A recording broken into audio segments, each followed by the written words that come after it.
Halo, apa kabar? Selamat pagi. Senang banget ya akhirnya ada saya Rio Oliver pagi hari ini di program Sehat Pagi di Jawa Post TV. Dan kita akan awali untuk pagi hari Anda dengan membahas seputar masalah kesehatan yang pasti Anda juga boleh kalau mau sharing itu silahkan saja. Kami nanti akan buka kesempatan buat Anda kalau mau ngobrol, mau bertanya, atau juga mungkin mau bercerita seputar tema yang akan kita ambil untuk pagi hari ini, yaitu adalah terapi yang minimal invasif untuk masalah saraf kejepit nih pemirsa di rumah. Tapi sebenarnya pertanyaannya mungkin adalah apakah saraf kejepit itu bisa diterapi yang seperti apa? Atau sebenarnya juga bisa sembuh tanpa yang namanya operasi, gitu kan sebenarnya yang mungkin mau Anda tanyakan. Tapi yang paling penting pagi hari ini saya sudah bersama dengan Dr. Pandu yang sudah beberapa kali sebenarnya mampir di studio Jawa Post TV. Tapi pagi hari saya mau ucapin terima kasih banyak karena beliau lumayan sibuk, tapi hari ini mau loh untuk menyempatkan waktunya mampir ke studio Jawa Post TV. Dr. Pandu makasih ya. Dan mohon maaf loh ganggu waktunya hari ini. Sama-sama, selamat pagi Mas. Iya, jadi hari Dr. Pandu sudah hadir gitu kan ya. Kita mau ngobrol seputar tema yang sudah bisa Anda baca di layar kaca Anda. Dr. Pandu merupakan dokter spesialis bedah saraf yang memang beberapa kali mampir ke Jawa Post TV untuk ngobrol seputar tema kesehatan. Dok, sebelum kita lebih jauh gitu ya seputar ngobrol kita hari ini, dokter kalau kita baca di beberapa berita atau beberapa kabar gitu, yang namanya saraf kejepit itu biasanya orang-orang itu mungkin mengalami tapi tanpa mereka sadari. Katanya gejalanya itu biasanya ringan-ringan dulu nih, tapi ketika mereka biarkan, baru ketahuan kerasanya pas ke dokter itu saat saraf kejepitnya itu udah lumayan tingkatannya itu sedang atau parah. Tapi dokter mungkin boleh nggak kasih pembuka dulu seputar masalah saraf kejepit, dokter silahkan. Ya, terima kasih. Jadi saraf terjepit itu kan sesuatu yang kita rasakan, keluhannya memang bervariasi, tergantung lokasinya, tergantung seberapa parah derajat terjepitnya, mulai dari leher, punggung hingga pinggang bawah. Keluhannya bisa hanya di seputar area situ saja, daerah leher aja atau daerah pinggang aja, sampai ada rasa seperti yang menjalar, nyeri yang menjalar. Bisa kalau dari leher biasanya sampai ke tangan, dari pinggang sampai ke area paha, kaki, bahkan sampai ke telapak kaki bisa ada rasa tebal, rasa mati rasa seperti itu, baal, kemudian rasa panas sampai hingga terjadinya kelemahan gerakan di tangan maupun kaki karena semakin lama atau semakin parahnya derajat kejepitnya seperti itu. Oke, jadi kalau kita ngobrol seputar saraf kejepit ini bisa di rumah ya. Saraf itu kan ada di seluruh tubuh kita ya, Dokter Pandu ya. Jadi memang efeknya itu bisa berbeda nih setiap orang A atau orang B ketika mengalami yang namanya saraf kejepit. Dok, tapi rata-rata biasanya apa sih yang bikin pasien atau orang itu bisa kena saraf kejepit? Karena pola geraknya yang mungkin acak-adut gitu ya, jadi sembrono, atau mungkin karena kecelakaan, atau mungkin karena salah posisi tidur misalkan. Apa dok rata-rata biasanya? Ya, kalau zaman dulu gitu kita berpikir karena usia. Semakin tinggi usia maka akan semakin besar kemungkinan terjadinya saraf terjepit. Cuman memang akhir-akhir ini tidak cuma usia ya, katakanlah kecelakaan, riwayat kecelakaan jatuh maupun kecelakaan lalu lintas itu memang bisa menyebabkan. Kemudian yang sekarang itu lifestyle di mana cara atau pola kehidupan sehari-hari kita duduk lama, kita jarang olahraga, kemudian ada faktor obesitas, makan makanan yang kurang sehat seperti itu kemudian rutinitas yang kita lakukan terus-menerus secara tidak benar, secara kontinu itu akhirnya akan membuat faktor atau sumber masalah nantinya yang bisa menyebabkan saraf terjepit. Jadi memang macam-macam, bisa karena tingkah laku kita gitu ya, pola makan juga bisa berpengaruh, atau mungkin gerakan kita, kecelakaan juga bisa. Jadi memang ada beberapa hal yang bisa nyebabin kita ini kena musibah saraf kejepit. Kita akan jeda dulu, habis gini kita akan kembali untuk menyapa Anda di program Sehat Pagi ya di Jawa Pos TV.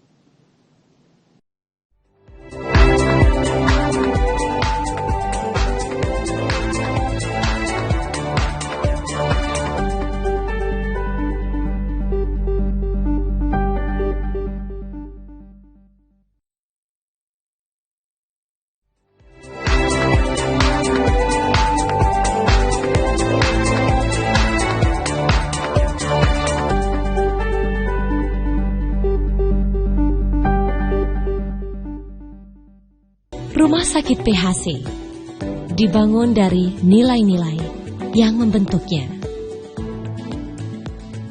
Nilai-nilai saling menghargai, memberikan kenyamanan, dan menawarkan keadilan.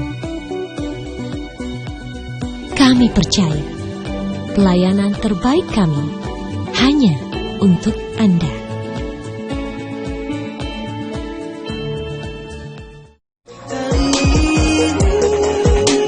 Update Makan Wena hadir menemani sore Anda dengan ragam menu pilihan yang bisa menjadi referensi jelajah pengalaman kuliner Anda. Ditemani host kita Juno Haha. Update Makan Wena setiap hari pukul 15.30 waktu Indonesia Barat hanya di Jawa Pos TV. Oke, tetap saksikan Update Makan Wena.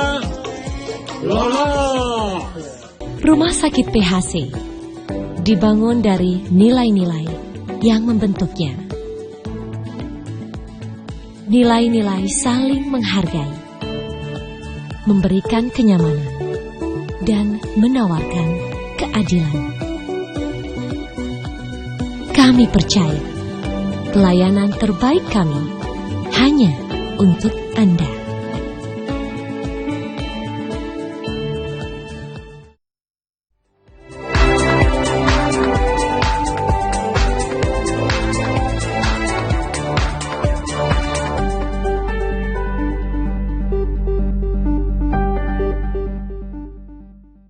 Jadi kalau kita ngobrol seputar masalah saraf kejepit, itu biasanya memang kita bagi kalau tidak salah itu dengan beberapa derajat ya Dokter Pandu ya.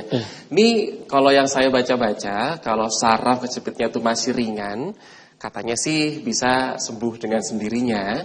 Tapi kalau derajatnya agak naik dikit, itu biasanya perlu fisioterapi. Tapi kalau untuk yang derajatnya tinggi, itu disarankan beberapa untuk kasus tertentu saraf kejepitnya itu harus dilakukan tindakan rilis atau operasi. Jadi memang tidak semua kasus yang namanya saraf kejepit itu perlu tindakan operasi, tapi tidak semua kasus juga untuk yang namanya saraf kejepit itu perlu tindakan cuman fisioterapi. Jadi tergantung dari derajat keparahan setiap kasus yang diderita oleh pasien tersebut. Jadi mungkin kalau ada pertanyaan, loh kok teman saya bisa tuh dokter cuman dibiarin aja, kok saya harus ditindak seperti ini? Karena mungkin terjadinya itu berbeda, terus efeknya yang dirasakan berbeda, atau kemudian sudah lama atau baru sebentar, karena itu juga merupakan hal yang mempengaruhi tindakan yang nanti dokter akan ambil. Jadi setiap pasien itu pasti akan berbeda.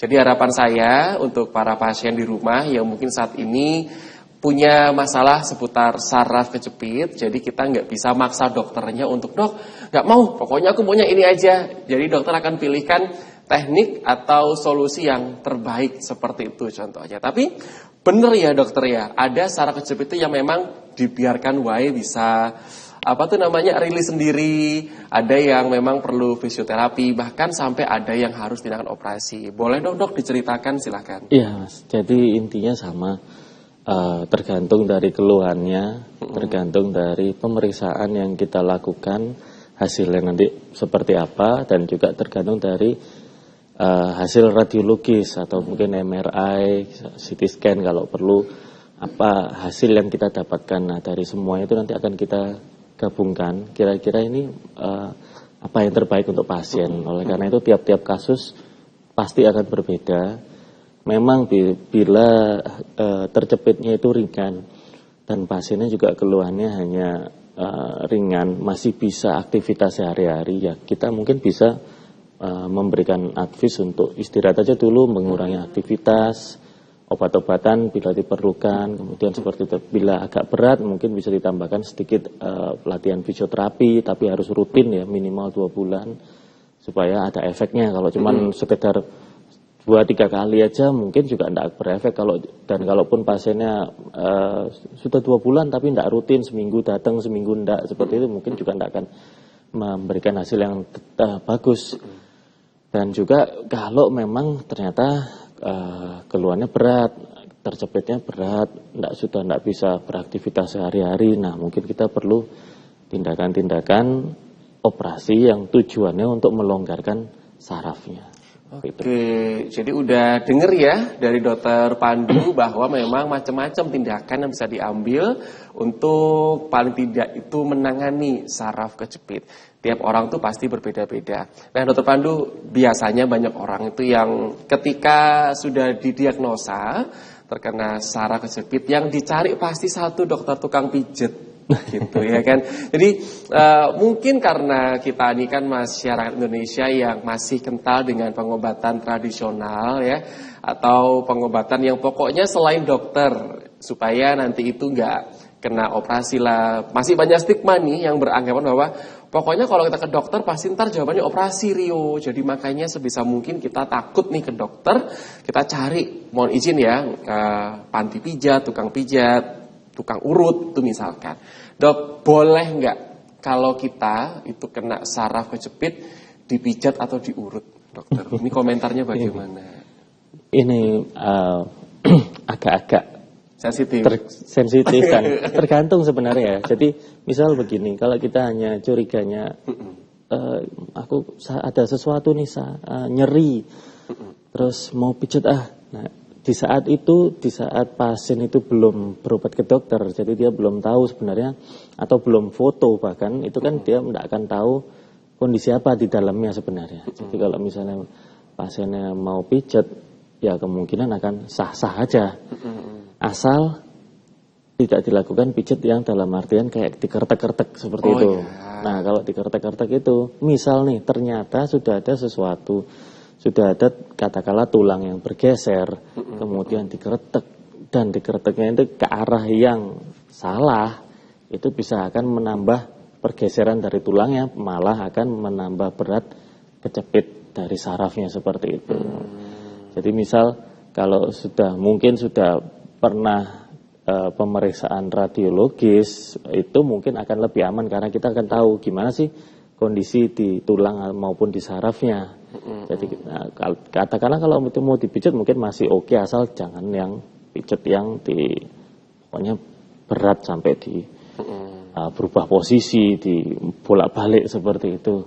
Cuma kalau dipijat-pijat ototnya aja tidak masalah, karena itu memang akan memberikan sensasi nyaman juga sih biasanya. Relaksasi ya, dokter? Ya, benar. Oke.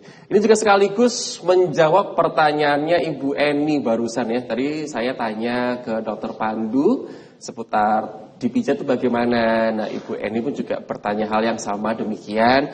Kan ada terapi pijat nih untuk saraf kejepit, terapi alternatif. Nah, jadi pada intinya Ibu sebenarnya untuk terapi pijat itu kita harus lihat-lihat dulu. Kalau pijatnya yang kayak dipijat kretek-kretek itu tidak disarankan. Karena takutnya nanti kalau seandainya sudah terjadi dislokasi ya, dokter. Ya, nanti benar, malah akan jadi menambah parah gitu. Tapi kalau cuma dipijat dengan tujuan untuk merelaksasi, itu memang ya tidak masalah. Tapi kembali kalau bisa itu difoto dulu ya, dokter ya. Ya, kita pastikan dulu ada sesuatu yang sekiranya berpotensi berbahaya enggak sebenarnya. Gitu. Karena kalau kita punya hasil lab fotonya dulu nih untuk Ibu Eni serta pemirsa di rumah, kita bisa lebih tahu secara spesifik titiknya di mana, kejepitnya bagaimana, nanti baru penanganannya seperti apa, memudahkan kita semua. Kita akan jeda dulu, habis jeda kita kembali untuk menyapa Anda di program Sehat Pagi di Jawa Post TV.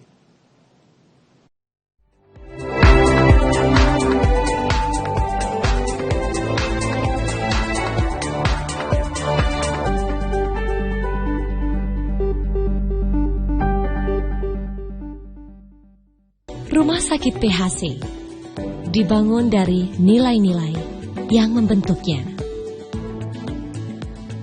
Nilai-nilai saling menghargai, memberikan kenyamanan, dan menawarkan keadilan. Kami percaya pelayanan terbaik kami hanya untuk Anda.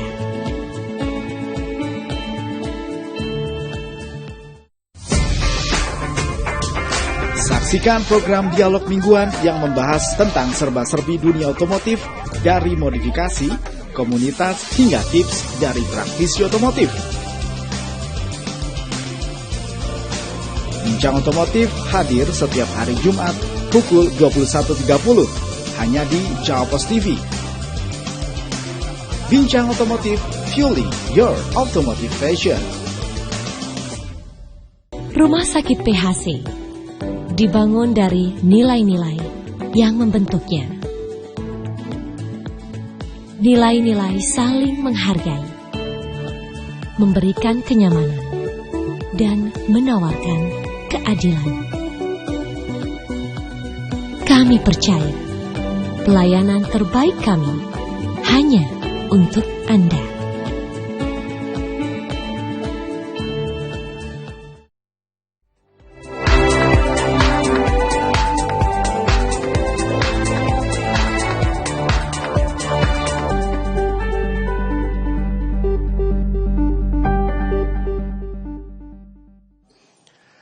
Kita masih bersama dengan Dr. Pandu pemirsa di rumah. Jadi beliau sengaja datang ke sini nyempetin waktu walaupun beliau banyak kesibukan ya. Hari ini kita ngobrol seputar masalah terapi yang minimal invasif untuk saraf kejepit. Jadi tadi ada beberapa poin yang Dr. Pandu sudah highlight untuk pagi hari ini. Yang pertama, kalau bisa itu kita harus mendapatkan hasil otentik dulu, seperti misalkan foto atau dari tim radiologi, agar supaya kita bisa tahu poin-poin dari saraf kejepitnya kita itu bagaimana. Nah dari situ, dari hasil itu kita bisa berangkat untuk mengambil tindakan yang mau kita pakai untuk menyelesaikan seputar masalah saraf kejepit yang kita alami pemirsa di rumah. Terkadang banyak orang tuh yang mungkin masih menunda untuk terapi saraf kejepit karena beranggapan bahwa dibiarkan aja kan juga sebenarnya bisa. Ada hal yang memang bisa dibiarkan sembuh sendiri, tapi tergantung dari derajat tingkat keparahan yang kita alami untuk masalah saraf kejepit. Dokter Pandu, ini pertanyaan berikutnya adalah kalau seandainya pemirsa di rumah itu sebelum kita menginjak ngobrol seputar terapinya ya dokter ya. Kalau seandainya pemirsa di rumah itu memilih untuk udah tak biarkan aja, tak pakai tidur aja, paling nanti sembuh sendiri. Udah tak pakai beraktivitas aja, toh kan nanti badan kan akan menyesuaikan kembali, dokter. Monggo, bagaimana ini? Ada efek makin buruk atau seperti apa? Nah, itu juga yang pasti kita tidak bisa memastikan. Bisa membaik, bisa menetap, bahkan bisa semakin buruk kayak gitu.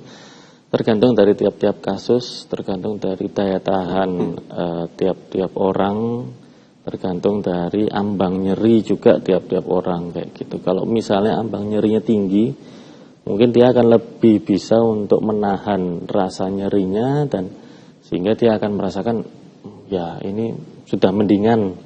Jadi dia bisa melanjutkan aktivitasnya mungkin kembali hampir seperti semula. Tapi kalau memang ambang nyerinya rendah, dia akan kesakitan sekali, akan kesulitan untuk beraktivitas sehingga itu bisa mengganggu ke depannya. Tapi memang sebagian besar ya bila terjadi saraf terjepit yang derajatnya masih kecil ya, masih minimal, itu memang dia akan membaik dengan sendirinya.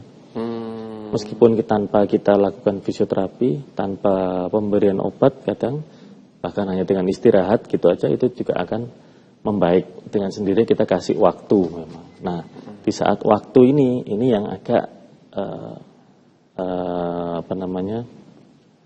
belum pasti berapa lama sih kita tunggu. Nah, ini yang kita rata-rata ada yang 3 mingguan, ada yang sampai 3 bulan lebih. Kalau sudah lebih dari situ, nah itu ya sudah mungkin sebaiknya segera periksa, konsultasi, mungkin kita perlu foto dan segala macam. Lebih dari 3 bulan itu kok masih terus-terusan nyeri, berarti ada sesuatu.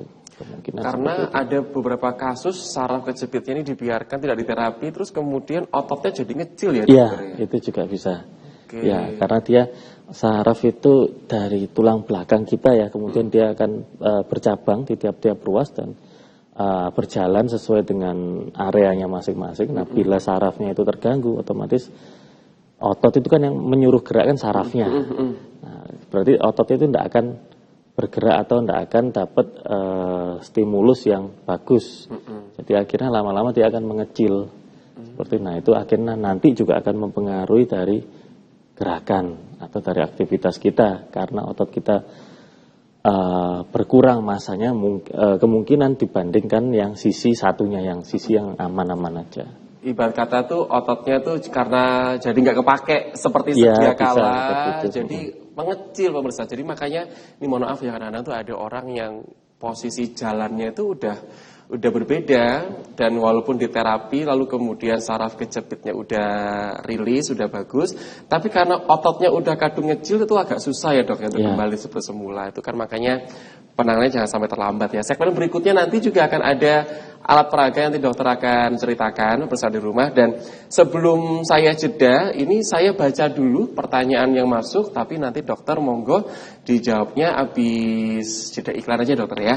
Jadi pertanyaannya adalah dari Ponorogo ini. Dokter mohon izin mau bercerita. Jadi saya tuh pernah mengalami saraf kejepit dok. Waktu itu sempat beberapa kali terapi di rumah sakit, cuman hasil yang didapat itu belum sembuh secara maksimal. Lalu kemudian saya juga mencoba mengkombinasikan dengan dibawa ke, mohon maaf ya penyebutannya tukang pijat saraf waktu itu. Alhamdulillah dok akhirnya sembuh.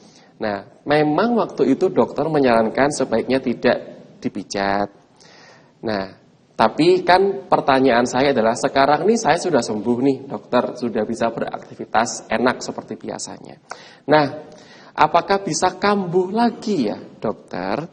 Untuk cedera yang saya alami ini sudah 3 bulan yang lalu. Sebelumnya itu, oh gini, ini dia sembuhnya itu udah 3 bulan dok. Nah, tapi waktu pas mengalami saraf kejepitnya ini tuh 5 bulan yang lalu. Oh iya. Seperti itu. Nah dia ini bertanya, kira-kira nanti saya punya potensi kumat lagi nggak ya? Kita akan jawabnya habis jeda iklan ya. Kita akan break terlebih dahulu. Kami akan segera kembali.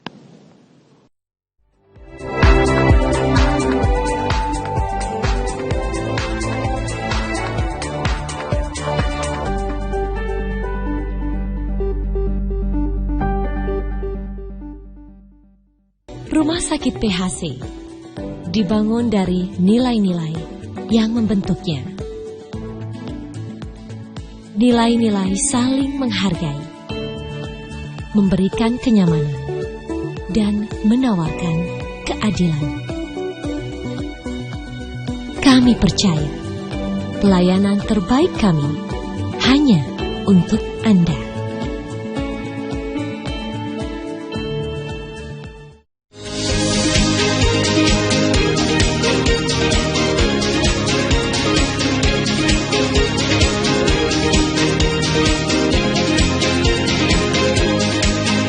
Kombinasi propolis dan probiotik serta rempah alami yang terkandung dalam M-Natur dipercaya mampu menjaga daya tahan tubuh dan melindungi kita dari radikal bebas berbahaya.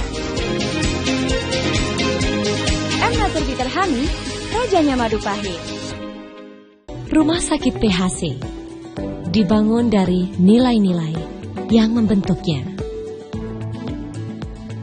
Nilai-nilai saling menghargai, memberikan kenyamanan, dan menawarkan keadilan. Kami percaya pelayanan terbaik kami hanya untuk Anda.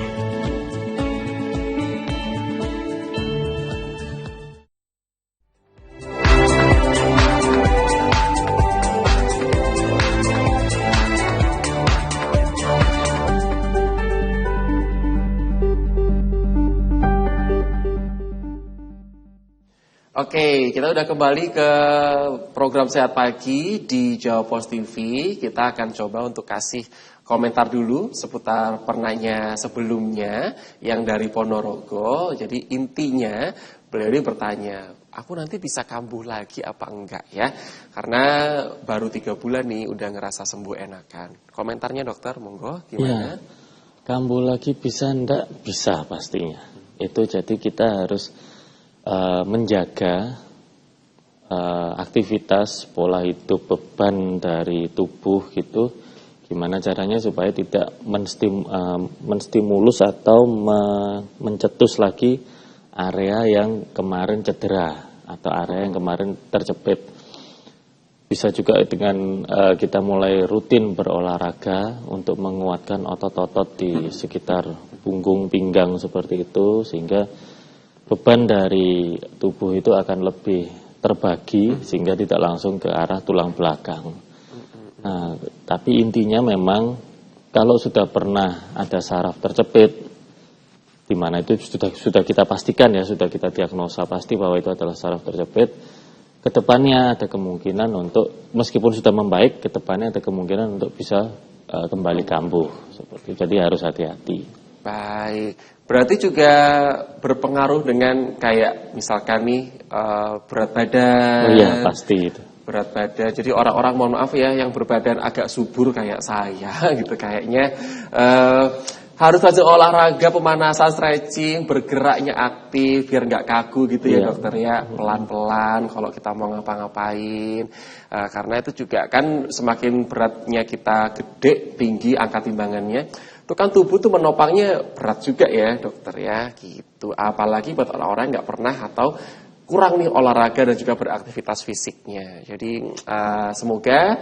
informasi ini juga membantu. Dokter mohon izin, ini ada beberapa alat peraga, monggo dokter sambil diceritakan biar kita bisa lebih gampang dapat ilustrasinya ya. Jadi ini ilustrasi saja untuk saraf terjepit ya. Jadi katakan ini tulang belakang, tulang belakang untuk pinggang ini ke arah tulang ekor. Nah, yang antara tulang dengan tulang itu ada bantalan. Oke, Anda lihat di layar kaca Anda itu, nah itu ya. Kemudian ini ada sarafnya. Nah, saraf ini dia turun dari bawah, dari batang otak sampai dari leher sampai terus ke bawah. Nah, dia di tiap-tiap ruas itu akan bercabang. Nah, cabang-cabang ini bila ini ilustrasinya ada penonjolan dari bantalan, dia akan menyebabkan terjepitnya saraf di yang keluar ini, di cabangnya ini. Jadi kejepitnya di antara kayak lumbar itu ya dokter? Iya, bisa sebenarnya bisa di sini, atau bisa lebih ke tengah, atau bisa dua-dua kanan kiri seperti itu. Cuman ini karena ilustrasi lebih gampang kalau kelihatan. Gitu, ini ada merahnya seperti itu. Nah, kemudian nyerinya tergantung nih, nyerinya seperti apa? Nyerinya tergantung, nyerinya bisa tergantung dari lokasi penjepitannya. Bila di kanan ya dia akan ke area kanan, di kiri akan ke area kiri, atau kanan kiri malah bisa dua-duanya, atau bahkan kalau ke tengah itu malah bisa akhirnya kayak semacam lebih ke arah misalnya kayak nyeri saat tidak kuat berjalan jauh, macam-macam seperti itu juga bisa. Oke, bisa kayak ke setrum gitu ya dok? Ya, kita ke juga setrum, rasanya rasa tebel, rasa panas. Atau kayak rasa mati rasa gitu mati ya rasa, dok? Ya. Baik. Nah kalau sudah, itu kan tadi ilustrasinya misalnya di rumah, jadi yang merah tadi itu kayak yang kejepitnya gitu bagiannya. Nah itu biasanya kita kalau mau foto itu apa dok namanya, ronsen, CT scan, MRI atau apa? Ya tergantung kebutuhan, kita bisa tiap-tiap foto itu ada keuntungan, kekurangan masing-masing. Bisa ronsen polos, ronsen biasa, bisa CT scan ataupun bisa MRI. Tergantung kebutuhan kita nanti. Baik, nah kita akan jeda sebentar, habis jeda saya akan tanyakan yang satu lagi ini apa dok alat peraganya, terus kemudian terapi-terapi minimal invasifnya itu apa aja sih yang saat ini sudah bisa dilakukan ya. Kita akan break sebentar, setelah ini kita kembali untuk menyapa Anda di program Sehat Pagi.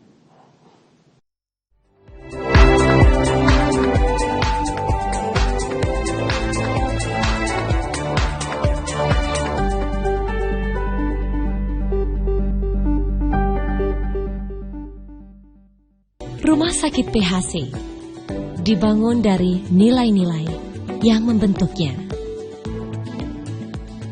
Nilai-nilai saling menghargai, memberikan kenyamanan, dan menawarkan keadilan. Kami percaya pelayanan terbaik kami hanya untuk Anda.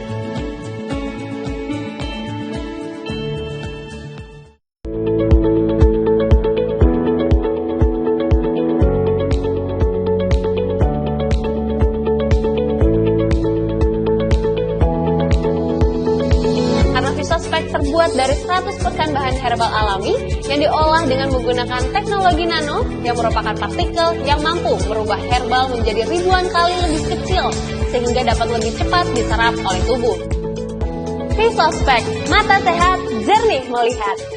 Rumah Sakit PHC dibangun dari nilai-nilai yang membentuknya. Nilai-nilai saling menghargai, memberikan kenyamanan, dan menawarkan keadilan. Kami percaya pelayanan terbaik kami hanya untuk Anda.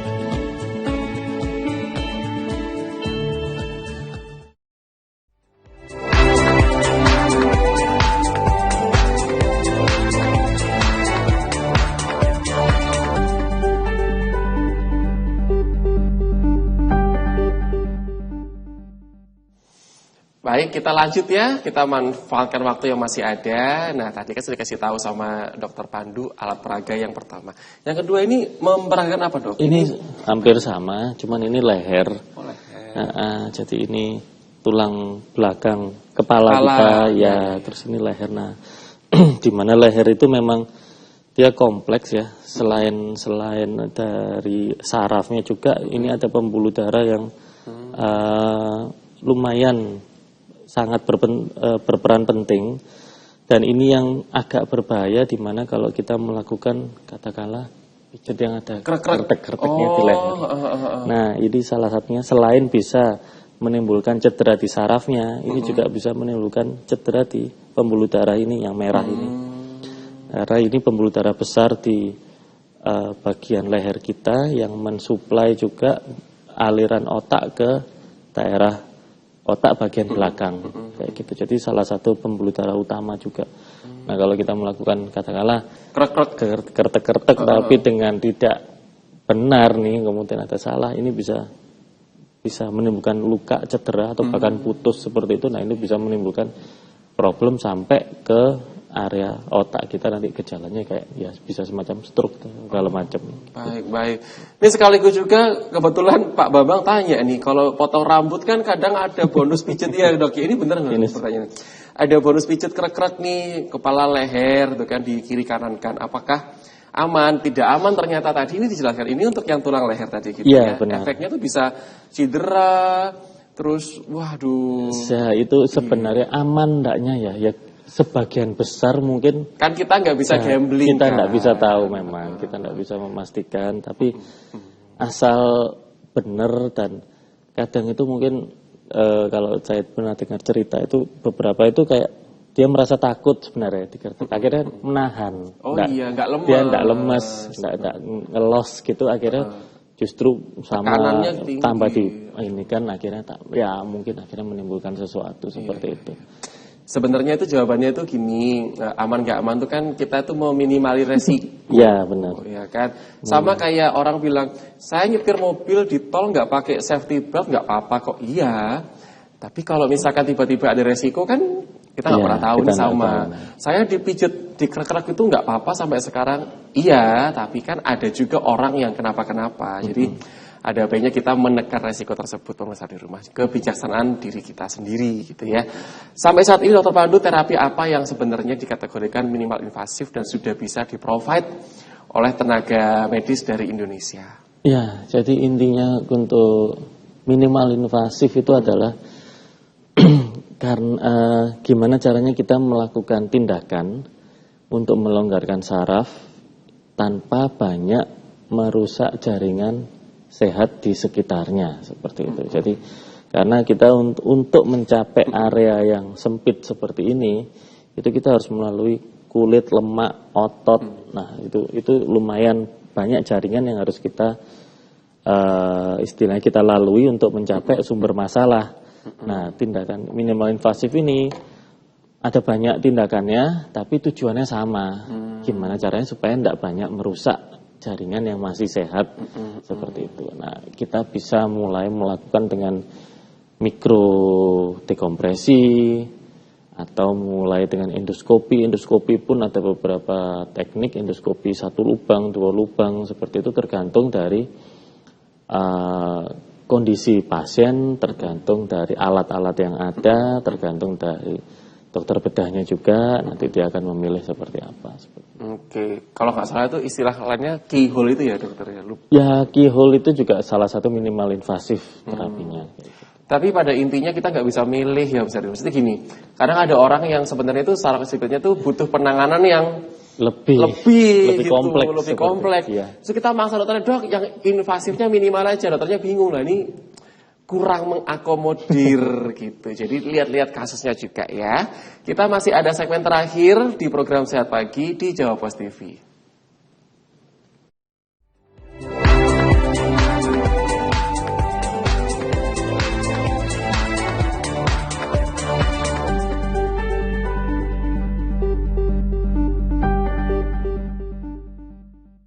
Kita di segmen terakhir, ini juga saya tambahkan ada satu pertanyaan yang masuk pemirsa di rumah. Ini juga sekaligus minta sarannya, pendapat dari Dr. Pandu sebagai second opinion ya. Karena Bapak Jafar ini sudah ke dokter sebelumnya. Jadi gini ceritanya, Pak Jafar ini tuh di Surabaya juga nih, Dr. Pandu. Jadi Pak Jafar ini merupakan pasien yang mengalami nyeri punggung. Waktu periksa ke dokter katanya tuh bukan saraf kejepit. Nah lalu untuk saat ini, sejauh ini itu diberi obat anti nyeri yang dimasukkan dari anus.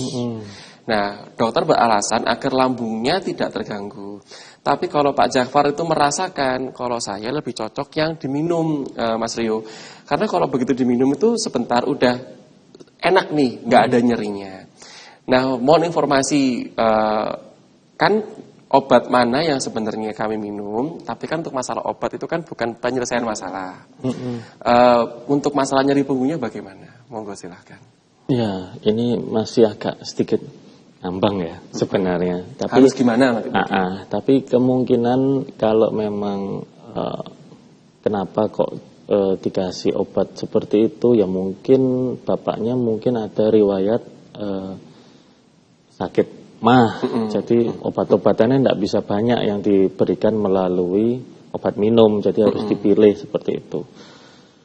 Kalau memang merasa lebih nyaman dengan obat minum, ya mungkin Bapak bisa sampaikan ke dokternya, dok saya mau obat minum aja kayak gitu. Tolong pilihkan obat anti nyeri yang masih ramah untuk lambung.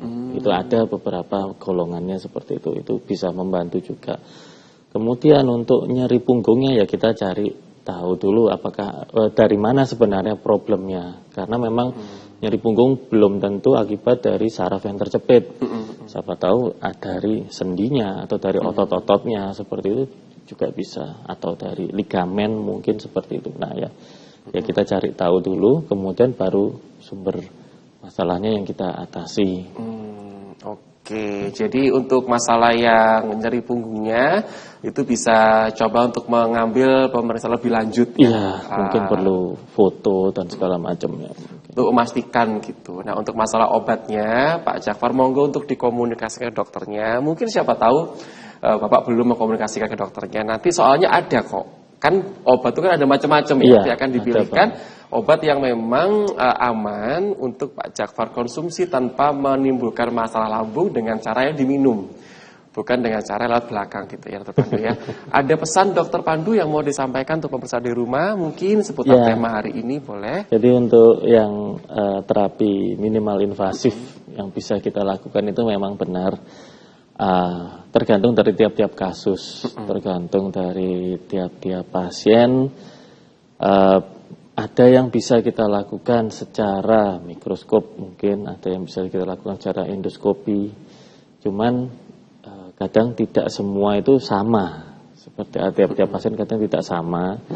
Dan juga intinya tidak ada metode operasi itu yang lebih superior dibanding yang lain. Mereka memang punya, istilahnya punya keunggulan sendiri, tapi juga punya beberapa kekurangan. Nah itu tidak ada satu yang sangat unggul dimanapun kayak gitu. Itu mungkin sebagian besar memang terapi minimal invasif itu bertujuan untuk mempercepat pemulihan dari pasien, mempercepat recovery sehingga pasien setelah ditindakan bisa lebih cepat pulang, bisa lebih cepat beraktivitas lagi ya. Tapi metodenya yang kita gunakan itu bisa berbeda-beda tergantung dari kondisi tiap-tiap pasien seperti itu. Oke, jadi karena terkadang pasien itu mungkin belum teredukasi dengan baik, jadi sehingga menganggap bahwa apapun derajatnya terapi minimal invasif solusinya gitu. Ya kan dok? Soalnya kadang-kadang itu dibilangin pasiennya, ibu atau bapak, ini derajatnya agak lumayan nih. Jadi terapi yang bisa diambil agar efektif itu yang ini. Tapi pasien, oh kan ada yang minimal invasif dong. Ya. Terkadang bisa dilakukan, terkadang juga memang disesuaikan ya. Kalau Anda mau ketemu sama Dokter Pandu, boleh silakan saja. Kemana dokter? Silakan bisa di rumah sakit PHC. Hari apa biasa Dokter Pandu? Saya biasanya Selasa dan Kamis itu jam 6 ya, maghrib kayak gitu. Oke. Biasanya Dokter Pandu itu berpraktek di Rumah Sakit PHC Kota Surabaya itu sekitar hari Selasa dan juga Kamis, dan enak nih jamnya. Setelah maghrib habis pulang kerja ya. Jadi tidak mengganggu Anda yang mungkin masih bekerja. Terima kasih Dokter Pandu udah datang hari ini. Maaf banget ganggu waktunya pagi-pagi ya. Dan terima kasih buat Anda sudah nonton kami. Semoga Anda semuanya sehat. Saya Rio Oliver pamit. Ketemu lagi di episode berikutnya dengan tema serta narasumber yang berbeda. Terima kasih. Selamat pagi dan selamat melanjutkan aktivitas hari ini. Sampai jumpa.